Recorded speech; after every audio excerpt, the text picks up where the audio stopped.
দেশ আজ একটা ষড়যন্ত্রের মুখে, যে দেশে মানুষ অনেক আশা আকাঙ্ক্ষা নিয়ে বহু মায়ের বুক খালি করেছে।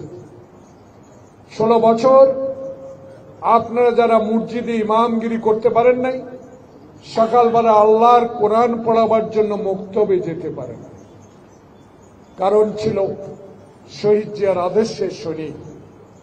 তারা আজকে সারা দেশের মানুষ, আমরা সহ আশা করেছিলাম যে অগাস্ট বিপ্লবের পর বাংলাদেশে এমন একটি জাতি, এমন একটি দেশ, এমন একটি গণতান্ত্রিক ব্যবস্থা আমরা সৃষ্টি করব, যে গণতান্ত্রিক ব্যবস্থার মধ্যে দিয়ে বাংলাদেশে আর কশ্চিন কালো স্বৈরাচার আসবে।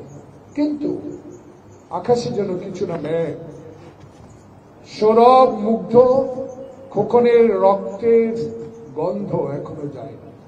তাদের কবরে ফুলের গাছ অনেক বড় হয়েছে, ফুলের গন্ধ সৌরভ চারিদিকে ছড়িয়ে পড়েছে।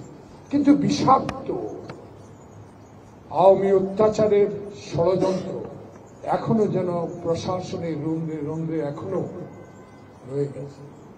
তাই আমার নেতা তারেক রহমান বলেছে, ধৈর্যই পরম ধর্ম। 16 বছর ধৈর্য ধরেছেন, 16 বছর আন্দোলন করেছেন, 16 বছর নির্যাতন করেছেন। বাবাকে না পেয়ে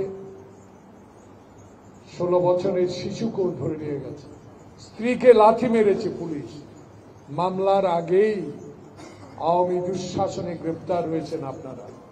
সে আশা নিয়ে বুক বেঁধেছিলেন যে 5 আগস্টের পর যে বিপ্লবী সরকার বাংলাদেশে প্রতিষ্ঠা হয়েছিল, সেই সরকার আল্লাহর দেওয়া সরকার, জনগণের আন্দোলনের সরকার। কিন্তু কিছুটা যেন ষড়যন্ত্রের আভাস পাচ্ছে। এই সরকারকে অবিচলিত করার জন্য, এই সরকারকে নস্যাৎ করার জন্য, এই সরকারকে বিব্রত করার জন্য সরকারি দলকে, অর্থাৎ এই সরকারকে বিব্রতকর অবস্থায় ফেলে দেওয়ার একটা ষড়যন্ত্র আমরা আভাস পাচ্ছি। তাহলে ট্রাম্প নির্বাচিত হয়েছে বিশ্বের সবচেয়ে সেরা গণতান্ত্রিক দেশে। যে আসুক, কে পরাজয় হলো, কে জয়লাভ হলো, সেটা বড় কথা নয়।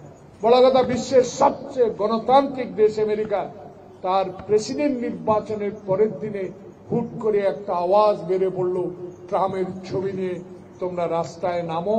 ট্রাম্পের উপর আঘাত আসলে, ছবিতে আঘাত আসলে আমরা এটা বিশ্বের দরবারে ট্রাম্পের কাছে তুলে ধরব, তাহলে ইউনুস সরকার আর থাকতে পারবে। প্রিয় ভাইয়েরা, এগুলো একটা ষড়যন্ত্র। এই ষড়যন্ত্র রুখতে হবে, এই ষড়যন্ত্রের দাঁত ভাঙ্গা জবাব দিতে হবে।